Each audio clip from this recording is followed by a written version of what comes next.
Името ми е Стоян Ковачев.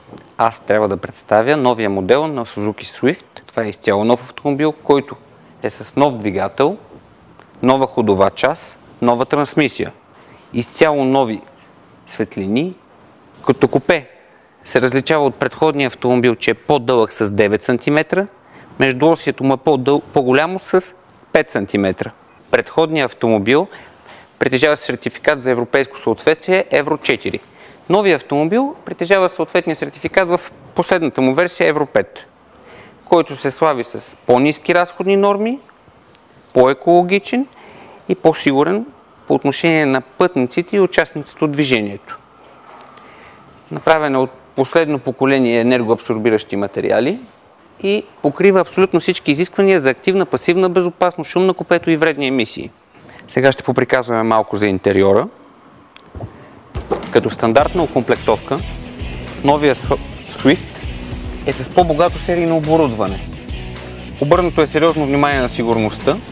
Автомобилът стандартно се предлага с 7 въздушни възглавници, мултифункционален волан, който управлява стандартна стереоуредба, която притежава и вход за USB. Отделно поддържа абсолютно всички съвременни формати за слушане на музика.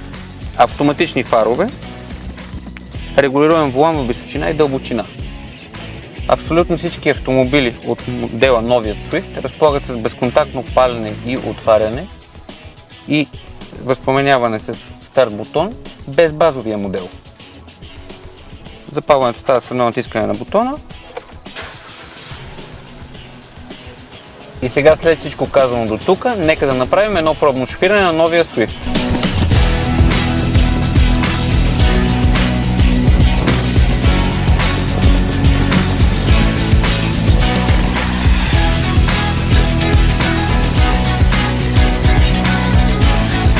Обърнато е сериозно внимание на комфорта на пътниците и на шофьора. Повече разстояние между седалките, между отделните уреди в купето и повече въздух в самото купе.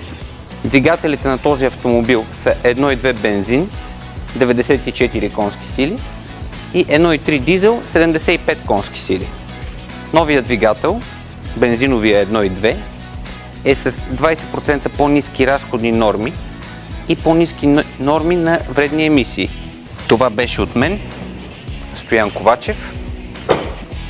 Заповядайте в нашия шоурум да направите пробно шофиране, за да се убедите в качествата и преимуществата на новият Swift.